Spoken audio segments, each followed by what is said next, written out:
Ini di ayat yang ke-19. Wa manata tsalitsal ukhra.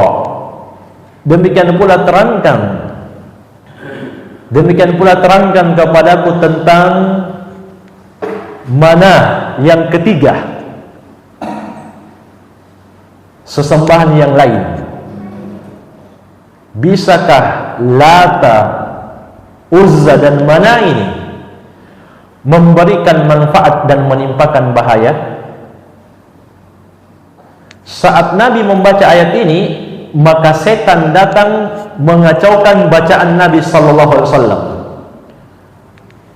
Dan setan menyambung bacaan Nabi, tilkal gharanikul ula wa inna syafa'atahunna laturtaja. Sesungguhnya al-gharanik itu memiliki ketinggian, dan sungguh syafaat mereka itu bisa diharapkan. Jadi jamaah sekalian, ini lafaz dari setan yang mengganggu bacaan Nabi Muhammad sallallahu alaihi wasallam ketika beliau membaca surat An-Najm. Kemudian kata penulis, fadhannu anna Rasulullah sallallahu alaihi wasallam qalaha. Tapi kaum musyrikin tidak tahu ternyata itu lafaz dari setan, bukan ayat Al-Quran. Tapi kaum musyrikin mengatakan, mereka menyangka itu bacaan dari Nabi, lanjutan ayat. Fafarihu bidzalika wa qalu kalaman ma'nahu. Maka mereka pun bahagia dengan lafaz tersebut, dan mereka mengucapkan kata yang maknanya hadzal ladzi nuridu wa nahnu na'rifu anna Allah huwan nafi' ad-dar wahdahu la syarikalah walakinna haula yashfa'una lana indahu. Mereka mengatakan, ini yang kita inginkan. Kami sesungguhnya tahu bahwa Allah itu yang memberikan manfaat dan bisa menimpakan bahaya. Dialah satu-satunya, tidak ada sekutu untuknya. Akan tetapi mereka ini adalah para pemberi syafaat kami di sisi Allah Subhanahu wa taala. Jadi jamaah sekalian, ini yang disebut kisah Al-Gharanik.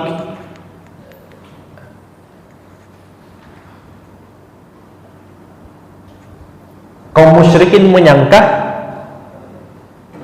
itu bacaan dari Nabi sallallahu alaihi wasallam, bahwa yang mereka sembah itu memiliki ketinggian, dan sesungguhnya syafaat mereka itu diharapkan. Seakan mereka mengatakan Rasulullah sallallahu alaihi wasallam sudah berdamai dengan kita, tidak lagi menyalahkan Tuhan-Tuhan kita. Makanya musyrikin jahiliyah mengatakan, kami juga yakin bahwa Allah itu yang maha memberikan manfaat. Hanya Dia yang mampu memberikan manfaat, hanya Dia yang mampu menimpakan bahaya. Tidak ada sekutu baginya. Akan tetapi Tuhan-Tuhan kami. Dan jamaah sekalian, yang dimaksud di sini Al-Lata, Al-Uzza dan Al-Manah atau Manah. Ini tiga berhala besar orang-orang Arab ketika itu. Al-Lat, Al-Uzza dan Manah. Mereka mengatakan haula yashfa'una lana indahu walakinna haula yashfa'una lana indahu. Mereka itu bisa memberikan syafaat di sisi kami. Al-Lat, jika diringankan bacaannya, dia maknanya adalah batu putih yang diagungkan. oleh orang-orang Arab ketika itu. Adapun Al-Uzzah, dia adalah pohon besar yang dikeramatkan, yang diurus oleh seorang wanita. Sedangkan Manah juga batu, tapi dinamakan Manah karena banyaknya darah yang dialirkan di atasnya. Dan ketika Fathu Makkah, Nabi merebut Makkah dari orang-orang musyrik, Nabi SAW mengutus Al-Mughirah bin Syu'bah untuk menghancurkan Al-Lat. Demikian pula mengutus Khalid bin Walid untuk menghancurkan Al-Uzzah, dan mengutus Abu Sufyan atau Ali bin Abi Thalib radhiyallahu anhuma untuk menghancurkan Manah. Ini membuktikan tidak ada manfaat atau bahaya yang bisa ditimpakan oleh tuhan-tuhan kaum musyrikin. Jadi ini sudah ada dari dulu, bukan cuma ada di zaman ini. Batu atau pohon yang dianggap angker, keramat, itu sudah ada di masa jahiliyah. Dan mereka menganggap bahwa Tuhan-Tuhan mereka itu adalah pemberi syafaat di sisi Allah. Dan juga mereka mengharapkan keberkahan. Ini mirip-mirip jamaah sekalian dengan sebagian orang hari ini yang ngalap berkah di sebagian makam-makam yang dianggap wali. Padahal tidak sedikit juga ternyata makam itu makam palsu. Tidak ada orangnya, tidak ada isinya. Tapi sengaja dibuat-buat cerita untuk menakut-nakuti orang.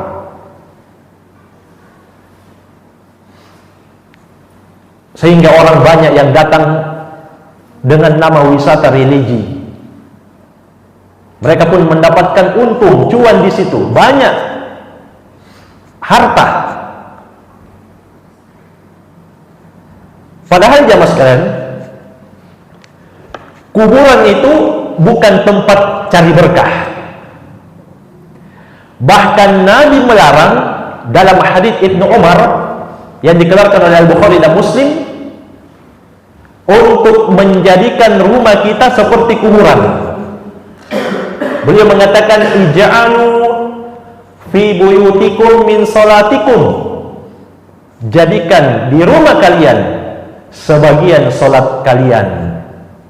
Maksudnya lebih afdal salat sunnah di rumah, tapi di masjid pendapat yang lebih kuat hukumnya wajib. Bahkan Nabi SAW mengatakan, man sami'an nida falam ya'ti fala salata lahu illa min udrin. Barang siapa yang mendengarkan adzan kemudian dia tidak datang, maka tidak ada salat untuknya kecuali kalau dia punya halangan. Seorang buta minta izin kepada Nabi supaya salat di rumah saja karena dia tidak punya pembimbing, penuntun. Maka Nabi tanya balik orang buta ini, hal sami'tan nida? Qala na'am. Qala fa'ajibhu. Apakah kamu dengar azan? Dia bilang iya. Maka kata Nabi, kalau begitu jawablah. Bahkan jamaah sekalian, orang yang melakukan safar, musafir, perjalanan 80 km menurut mayoritas ulama yang sudah teranggap safar, hukum asalnya itu mereka harus menjawab azan, artinya sholat wajib di masjid.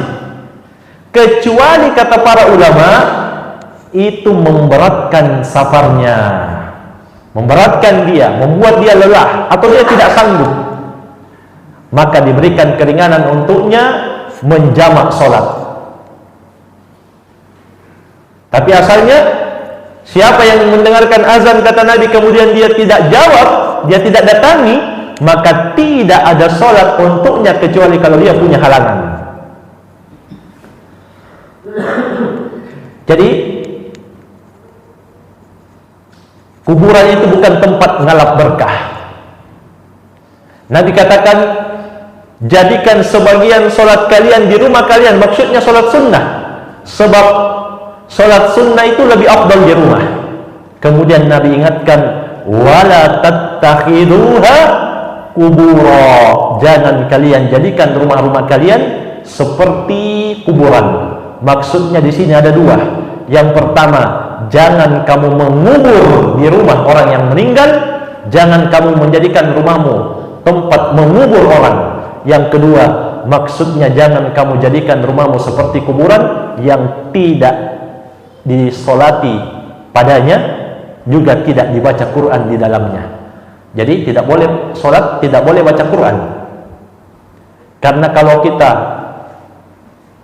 tidak sholat di rumah, tidak baca Quran di rumah, itu seperti kuburan kata Nabi. Itu pemahaman hadis ini. Jadi itu bukan tempat ngalap berkah. Dan jamaah sekalian, kita sudah sebutkan bahwa Rasulullah SAW mengatakan al-barakatu minallah, keberkahan itu datangnya dari Allah.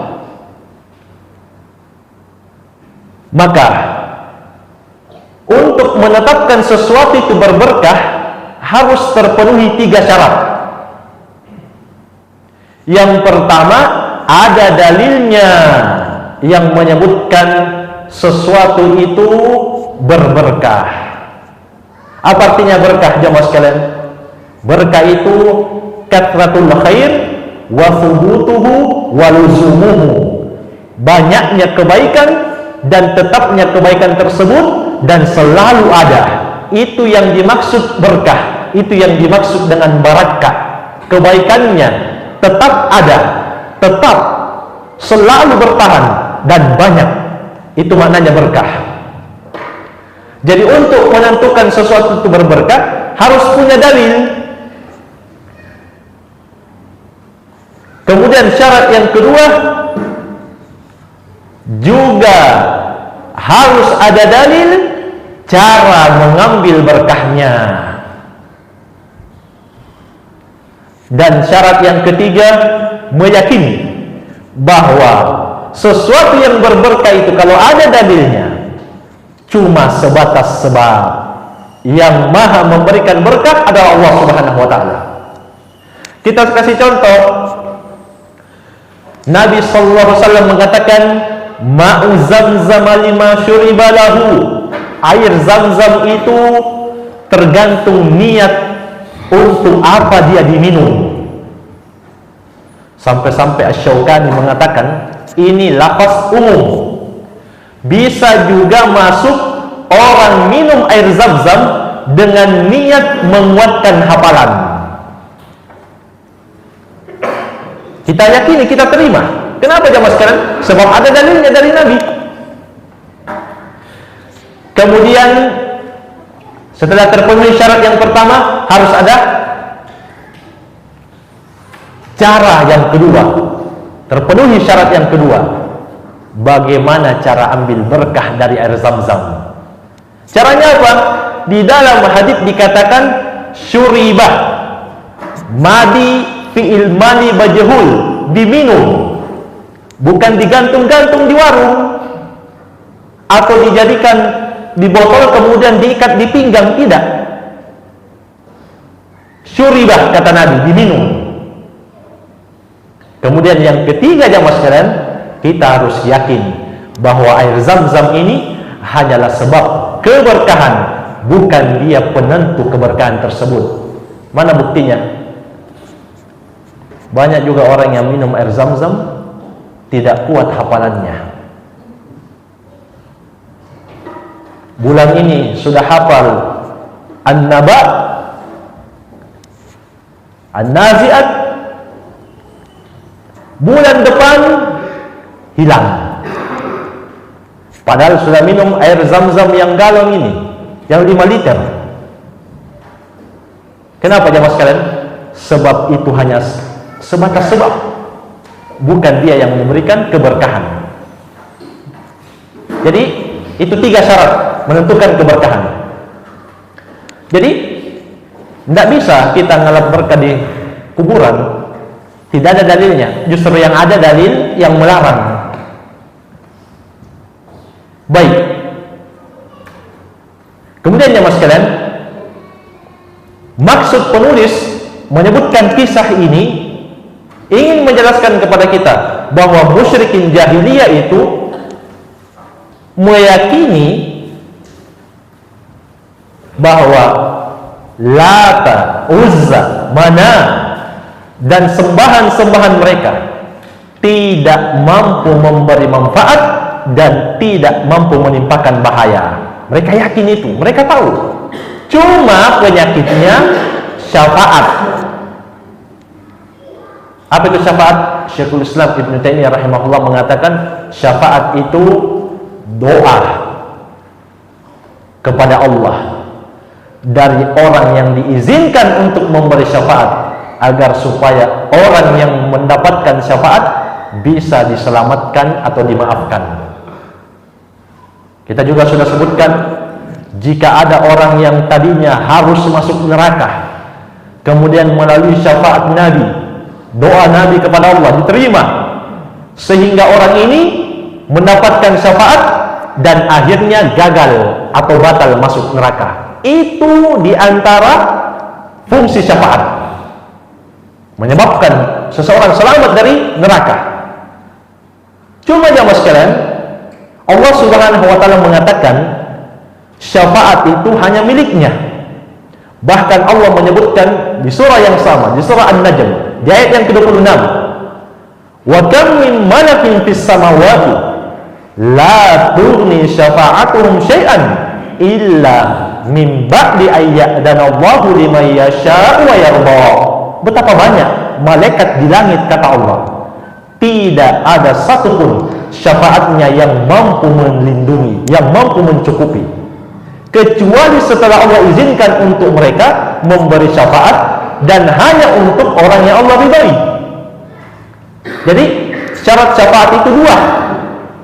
Setelah Allah izinkan diberikan, dan hanya untuk orang yang bertauhid, orang yang Allah ridhai, yaitu orang yang memurnikan ibadahnya hanya kepada Allah yang satu saja. Orang yang memurnikan doanya hanya untuk Allah, kurbannya, sujudnya, rukuknya, seluruhnya hanya untuk Allah. Hanya itu yang akan mendapatkan syafaat. Sedangkan musyrikin jahiliyah, mereka beribadah kepada selain Allah dengan dalih syafaat, maka mereka tidak akan mendapatkan syafaat. Kenapa? Karena dia telah memalingkan ibadah kepada selain Allah Subhanahu wa taala. Apalagi doa itu ibadah terbesar. Nabi SAW mengatakan, jamaah sekalian, ad-du'a'u wal ibadah, doa itu ibadah. Kemudian beliau membaca firman Allah, wa qala rabbukum ud'uni astajib lakum. Rabb kalian telah mengumumkan, berfirman, berdoalah kalian seluruhnya kepadaku, pasti saya akan kabulkan. Di ayat yang lain, ketika sebagian sahabat bertanya, ya Rasulullah, apakah Allah jauh atau dekat sehingga kita harus berdoa dalam kondisi mengangkat suara atau pelan? Maka Allah Subhanahu wa taala berfirman, wa idza sa'alaka ibadi anni fa inni qarib. Jika hambaku bertanya tentangku, maka katakanlah, sungguh saya dekat. Ujibu da'watad da'i idza da'an. Saya akan menjawab, mengabulkan doa orang yang berdoa ketika dia berdoa kepadaku.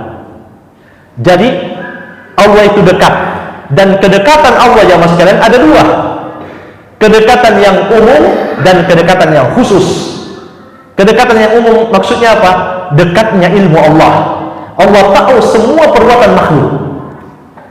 Itu kedekatan umum. Kedekatan yang khusus jamaah sekalian maksudnya Allah akan menolong orang-orang yang beriman, dan Allah akan mengabulkan doa orang yang berdoa. Tapi ingat, ada syaratnya. Di akhir ayat Allah katakan, falyastajibu li wal yu'minu bi la'allahum yarshudun. Harus, hendaklah kalau doa mereka mau dijawab, mereka menerima perintahku dan menjauhi laranganku dan beriman kepadaku, agar supaya mereka mendapatkan petunjuk. Jadi syarat doa harus beriman dan menjalankan perintah Allah dan menjauhi larangan Allah. Itu syarat doa agar dijawab oleh Allah Subhanahu wa taala. Jadi doa ibadah. Sedangkan kaum musyrikin memintanya kepada Tuhan selain Allah. Lata, Uzza dan Manah, dengan dalil mereka itu akan memberikan syafaat karena mereka katanya adalah orang soleh. Sebagian penafsiran Al-Latah, kalau ditasdid tanya dari isim fa'il latta yalutu latun, maksudnya orang soleh yang rajin membuat adonan roti untuk para jamaah haji. Ketika dia wafat, orang-orang berbondong-bondong datang ke kuburnya untuk i'tikaf, ngalap berkah. Itu sebagian penafsiran dari para ulama. Makna Al-Latah jika ditasdid. Baik. Jadi jamaah sekalian, musyrikin jahiliyah itu meyakini Allah saja yang mampu memberikan manfaat dan menimpakan bahaya. Karena itu bisa kita baca juga di surah Yunus di ayat yang ke-31. Allah Subhanahu wa taala mengatakan, "Qul may yarzuqukum minas samai wal ardi." Tanyakanlah, katakanlah kepada mereka kaum musyrikin, siapakah yang memberikan rezeki dari langit dan dari bumi? Qul may yarzuqukum minas samai wal ardi amma yamliku as-sam'a wal absara wa may yukhrijul hayya minal mayyiti wa yukhrijul mayyita minal hayyi wa may yudabbirul amra. Tanyakan juga kepada musyrikin jahiliyah, siapakah yang menguasai pendengaran dan penglihatan? Tanyakan juga kepada musyrikin jahiliyah, siapakah yang mengeluarkan yang hidup dari yang mati? Dan siapa yang mengeluarkan yang mati dari yang hidup? Maksudnya kata Al-Baghawi, tanyakan musyrikin jahiliyah, siapa yang mengeluarkan manusia yang hidup dari sperma yang mati, dan siapa yang mengeluarkan sperma yang mati dari manusia yang hidup? Siapa yang atur itu, hidup dan matinya orang? Dan siapa, tanyakan juga kepada musyrikin jahiliyah, siapa yang mengatur semua urusan? Fasayaquluna Allah faqul afala tattaqun, maka pasti mereka akan menjawab Allah. Kalau begitu katakanlah, kenapa kalian tidak mau takut kalau begitu? Maksudnya kenapa kalian tidak mau mengharapkan syafaat dan berdoa hanya kepada Allah langsung? Kenapa harus melalui perantara? Sebab mereka mengatakan ini semua sembahan ini perantara. Itulah yang dimaksud dalam syariat at-tawassul asyirki, tawassul yang syirik. Sebab ada juga tawassul yang syar'i. Apa contohnya? Tawassul yang syar'i itu dengan nama-nama dan sifat Allah. Sebagaimana kata Anas bin Malik radhiyallahu anhu, Nabi ketika ditimpa ujian dan kesempitan hidup, beliau mengatakan, "Ya Hayyu ya Qayyum." Beliau membaca, "Ya Hayyu ya Qayyum, bi rahmatika astaghitsu." Ya Allah, yang maha hidup lagi maha berdiri sendiri, mengurus makhluknya, tidak ada yang bisa keluar atau lepas dari kebutuhannya kepada Allah. Birahmatika, dengan rahmatmu, astaghiitsu, aku minta pertolongan, aku minta bantuan dari segala kesempitan hidup. Perhatikan jemaah sekalian, ya Hayyu ya Qayyum, ini juga ada faedah bahasa. Kalau ada ya nida, maka Hayyu tidak ditanwin dan tidak memakai al. Bukan ya al-hayyu, bukan juga ya hayyun, tapi ya hayyu ya qayyum. Itu cara berdoa kepada Allah. Wahai Allah, al-hayy yang maha hidup, dan qayyum yang maha berdiri sendiri dalam mengurus makhluknya. Ini nama-nama dan sifat Allah. Kita tawassul birahmatika, dengan rahmatmu. Ini sifat Allah. Astaghitsu, saya minta bantuan. Dan Allah Subhanahu wa taala mengatakan jemaah sekalian, walillahil asmaul husna fad'uhu biha. Hanya milik Allah nama-nama yang maha indah dan sifat-sifat yang maha mulia, maka berdoalah kalian dengan menggunakan nama-nama tersebut. Jadi berdoa dengan menyebut nama Allah yang sesuai dengan permintaan kita, maka itu namanya at-tawassul asy-syar'i, tawassul yang syar'i, yang ada dalilnya. Baik. Kemudian yang sekalian, falamma balagha sajadah sajada wa sajadu ma'ahu.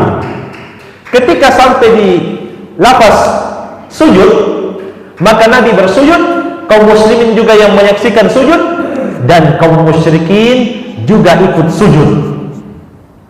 Ketika Nabi membaca ayat yang terakhir, fasjudu lillahi wa'budu, sujudlah kalian hanya kepada Allah dan beribadalah hanya kepadanya. Maka sampai-sampai disebutkan Al-Walid ibn Mughirah yang saat itu sudah sangat tua, pimpinan kaum musyrikin, tidak sanggup lagi sujud, mengambil segenggam tanah untuk ditaruh di dahinya. Kenapa? Sebab mereka salah paham. Mereka mengatakan Nabi membenarkan bahwa Tuhan-Tuhan kita bisa memberi syafaat. Padahal itu bacaan setan yang disisipkan di tengah bacaan Nabi SAW. Dan sini juga kita mendapatkan pelajaran jamaah sekalian. Kita dianjurkan untuk sujud ketika ada ayat-ayat sujud. Tidak, hukumnya tidak sampai wajib. Jadi tidak harus ketika membaca surat As-Sajdah kemudian kita sujud. Demikian pula ketika kita membaca surah An-Najm dan surat-surat yang lain yang ada lafaz sujud di dalamnya. Dan itulah yang disebut sujud tilawah. Dan Al-Allamah Ibnu Baz rahimahullah mengatakan ketika kita sujud tilawah itu hukumnya sunnah. Maka kita bertakbir turun dan bangkitnya tanpa mengangkat tangan. Adapun kalau itu terjadi dilakukan di luar sholat, maka cukup kita takbir untuk turun dan tidak takbir ketika naik. Demikian pula disunnahkan sujud syukur, disyariatkan sujud syukur. Dulu Abu Bakar As-Siddiq ketika sampai kepada beliau kabar kematian Musailamah Al-Kadzdzab, nabi palsu, maka beliau sujud kepada Allah, sujud syukur. Dan hukumnya sunnah. Dan yang dibaca sama dengan bacaan sholat. Subhana rabbiyal a'la. Dalam riwayat yang lain ada tambahannya wa bihamdih. Itu yang dibaca. Jadi ketika Nabi sujud, kaum muslimin sujud, musyrikin jahiliyah juga ikut sujud karena mereka salah paham. Fasa'al khabaru annahum sawfahu wa sanna bidzalika man bil habasyah faraja'u. Maka tersebar kabar bahwa musyrikin jahiliyah dan Nabi Muhammad SAW telah berdamai, dan orang yang tadinya hijrah di negeri Habasyah kembali ke kota Makkah. Falamma ankara dzalika Rasulullah SAW adu ila syarrin mimma kanu alaihi. Tapi ketika Nabi mengingkari itu, bahwasanya beliau tidak pernah membaca seperti itu. Justru yang beliau baca bantahan untuk mereka bahwa Allah Ta'ala Uzza dan Mana itu tidak mampu memberikan manfaat termasuk syafaat. Maka kembali kaum musyrikin jahiliyah menancapkan permusuhan yang keras, bahkan lebih dahsyat daripada sebelumnya. Walamma qalu lahu innaka qulta dzalik, ketika musyrikin jahiliyah mengatakan kamu sendiri wahai Muhammad yang membaca seperti itu, khaufa minallahi khaufan 'aziman, maka Nabi saat itu menjadi takut dengan takut yang luar biasa. Hatta anzalallahu alaihi, sampai Allah menurunkan ayat untuk menenangkan beliau. Jadi Nabi katakan saya tidak pernah baca seperti itu. Tilkal gharanikul ula wa inna syafa'atahunna laturtaja. Sesungguhnya mereka itu yang disembah kaum musyrikin memiliki ketinggian dan syafaatnya diharapkan. Kata Nabi, saya tidak pernah baca seperti itu. Kata kaum musyrikin, kamu sendiri yang baca, kami dengarkan. Maka beliau menjadi takut dan Allah menurunkan ayat untuk menenangkan beliau di surah Al-Hajj di ayat yang ke-52. Allah Subhanahu wa taala mengatakan, "Wa ma arsalnaka min qablika min rasulin wala nabiyyin illa idza tamanna alqa syaitanu fi umniyatihi illa idza tamanna alqa syaitanu fi umniyatihi fayansakhu ma yulqi syaitan thumma yuhkimullahu ayatihi wallahu alimun hakim." Tidaklah kami mengutus Sebelum wahai Nabi Muhammad, kata Allah, seorang rasul maupun seorang nabi, kecuali ketika dia membaca kitab Allah, datang setan membisikkan atau menyisipkan bacaannya. Kemudian Allah hapus bisikan setan itu, dan Allah kuatkan ayat-ayatnya. Ini juga dalil bahwa Al-Quran terjaga sampai hari kiamat. Allah menjamin Al-Quran, tapi tidak menjamin kitab-kitab yang lain. Jadi tidak ada perubahan di dalam Al-Quran. Tidak akan ada yang mampu merubah Al-Quran, dan Al-Quran terjaga sampai hari kiamat. Bahkan ketika turunnya, Allah Subhanahu wa ta'ala jaga. Wallahu alimun hakim. Kemudian Allah tutup ayatnya, sesungguhnya Allah, dan Allah itu maha tahu apa yang telah terjadi dan apa yang akan terjadi. Lagi hakim, maha bijaksana di setiap perintah dan larangannya. Pasti ada hikmah, keadilan, kebaikan di dalamnya. Jadi ini salah paham. Dan jamaah sekalian, di sini juga kita mendapatkan pelajaran bahayanya setan. Dan Allah Subhanahu wa ta'ala menegaskan, inna syaitana lakum aduun fattakhiduhu aduwa. Sesungguhnya setan itu adalah musuh yang nyata bagi kalian, maka ambil dia sebagai musuh. Kemudian kata Syekhul Islam penulis rahimahullah, faman fahima hadhil qissah thumma syakka ba'daha fi dinin nabi sallallahu alaihi wasallam wa lam yufarriq bainahu wa baina dinil musyrikin fa'abadahu Allah, khususan in arafa inna qawlahum atau anna qawlahum tilkal gharaniq yuradu bihal malaikah. Maka dari kisah ini, siapa yang ragu setelah mendengar ini dengan agama Nabi Muhammad dan tidak bisa membedakan antara agama Nabi Muhammad dan agama kaum musyrikin, semoga Allah menjauhkan dia dari hidayah, khususnya ketika dia sudah tahu, dengarkan firman atau ucapan setan kepada mereka kaum musyrikin, tilkal gharanik, itulah al-gharanik yang diinginkan adalah para malaikat yang diagungkan, disembah oleh kaum musyrikin. Jadi penulis mengatakan, jemaah sekalian, musyrikin jahiliyah itu maksudnya cari berkah dan syafaat, dan ini dilakukan oleh sebagian orang yang mengaku muslim hari ini, ngalap berkah. Dan sebagiannya lebih parah dibanding musyrikin jahiliyah.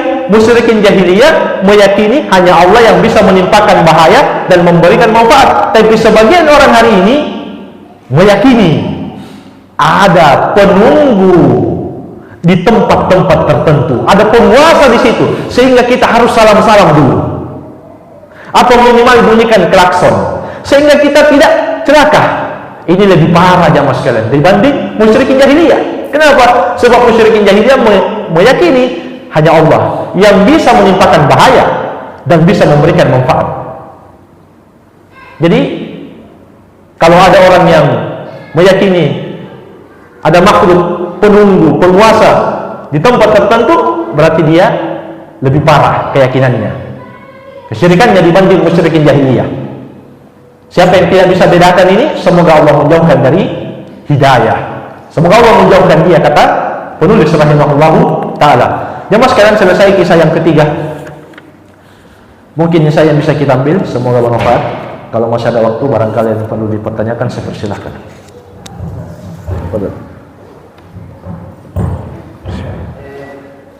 Berkaitan dengan Al-Lata, Al-Uzza, Al-Manat itu berkaitan dengan perjalanan sejarah Islam, berkaitan dengan perjalanan sejarah Islam, berkaitan dengan Al-Uzza atau Al-Manat. Dan sebelumnya saya mengira bahwasanya ketiga ini itu berada di wilayah Makkah dan berdekatan.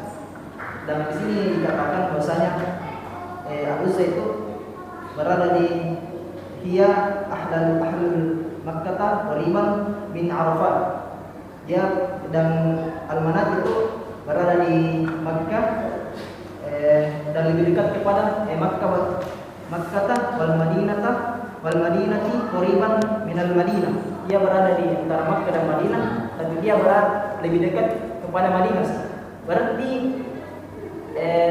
selama ini kesalahpahaman kami bahasanya dia tidak berkata, dia terpisah-pisah dan orang-orang Madinah juga mengunjunginya.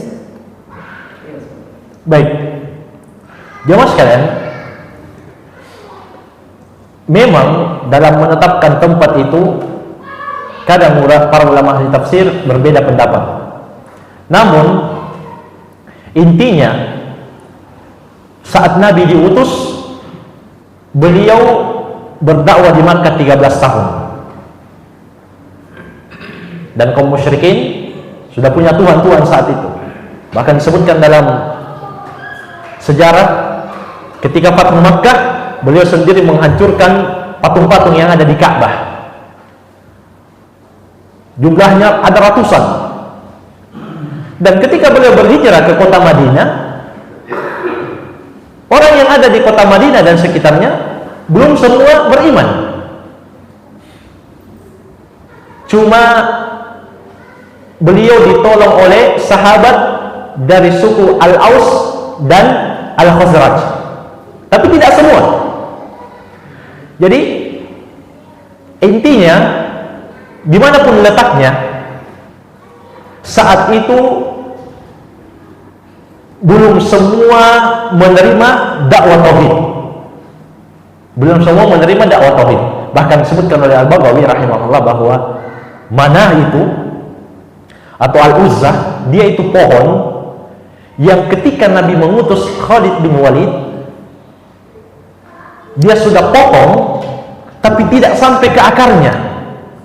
Kata Nabi, kamu belum potong dia. Kemudian dia potong sampai akarnya, keluar setan perempuan. Kemudian Khalid bin Walid menebas dengan pedangnya, maka kata Nabi, itulah Uzzah yang tidak akan lagi disembah selama-lamanya. Jadi ada yang mengatakan memang setan yang keluar dari pohon itu, jin. Ada juga yang mengatakan cuma perempuan biasa yang melayani di situ orang-orang yang datang memberikan kurban atau sesajen kepada pohon tersebut. Jadi perbedaan ini tidak begitu mengganggu.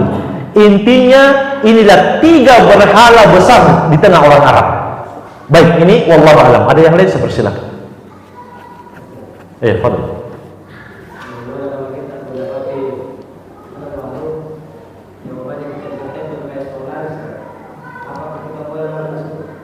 Baik, jemaah sekalian. Jadi dalam merubah kemungkaran itu ada 3 tingkatannya. Dengan tangan, dengan lisan, atau dengan hati. Kalau kita bisa rubah dengan tangan, kita misalnya contoh yang punya tempat itu kita kontrakkan, kemudian yang menjual di situ pasang jimat atau foto wali, karena dia meyakini selama foto wali ini ada, maka tidak akan ada makanan yang tinggal atau basi, pasti semua laku. Maka kita bilang turunkan itu, karena ini tempat saya. Ini merubah dengan tangan. Tapi kalau bukan tempat kita, minimal kita rubah dengan mulut, lisan. Kita ingatkan dia bahwa itu tidak cocok seperti itu. Rezeki sudah diatur oleh Allah Subhanahu wa taala. Yang penting kita berdoa dan berusaha. Tapi kalau tidak mampu juga karena kita takut atau orang yang baru dikenal, maka dengan hati kita ingkari. Jadi bagaimana Ustaz makan atau tidak di situ? Iya. Kalau kita makan berarti kita tidak ingkari dengan hati. Kalau begitu bisa dibungkus. Iya. Bisa dibungkus. Yang penting yang dia jual halal. Kenapa jamaah sekalian? Kalau kita makan di situ dalam kondisi kita tahu sebenarnya, berarti kita tidak ingkari kemungkaran. Tapi sudah nyamang baso. Ya itulah kita bungkus. Selama itu halal, tidak ada campurannya, maka kita bungkus kemudian kita pulang. Bismillah. Jangan kita tinggal di situ. Dan jamaah sekalian, Rasulullah SAW mengatakan, man allafa tamimatan faqad asyraka. Siapa yang menggantungkan jimat, maka dia telah berbuat syirik. Dan beliau juga mengatakan, innar ruqa wat tamaima wat tiwala tasyirkun. Sesungguhnya jampi-jampi, jimat-jimat dan pelet semuanya hukumnya syirik kepada Allah. Syirik apa? Angkat jimat, minimal syirik kecil. Minimal syirik kecil. Kapan jadi syirik besar? Kalau dia meyakini bahwa jimat itu bisa memberi seperti Allah yang Maha Pemberi. Contohnya apa? Di medsos ada dijual jimat anti miskin 7 turunan. Dijual jimat anti miskin 7 turunan, dijual cepat karena butuh uang. Subhanallah. Bagaimana itu?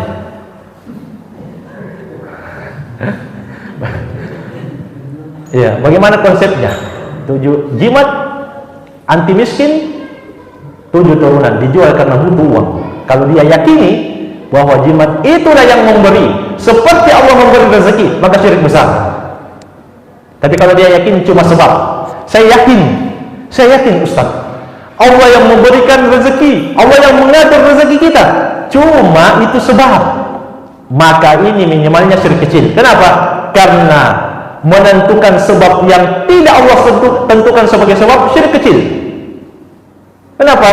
Karena menentukan sebab hak khusus Allah Subhanahu wa taala, dan sebab itu ditentukan dengan 2 jalur.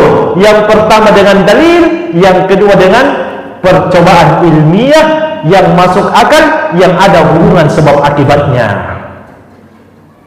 Kita yakini madu sebagai obat karena ada dalilnya. Allah Subhanahu wa taala mengatakan fihi syifa'un linnas, di dalam madu itu ada penyembuh bagi seluruh manusia. Demikian pula kita yakini jintan hitam sebagai obat karena kata Nabi SAW ada dalilnya. Al-habbatus sauda syifa'un likulli da'in illa sam. Jintan itu obat segala penyakit kecuali kematian. Tapi itu hanya sebab.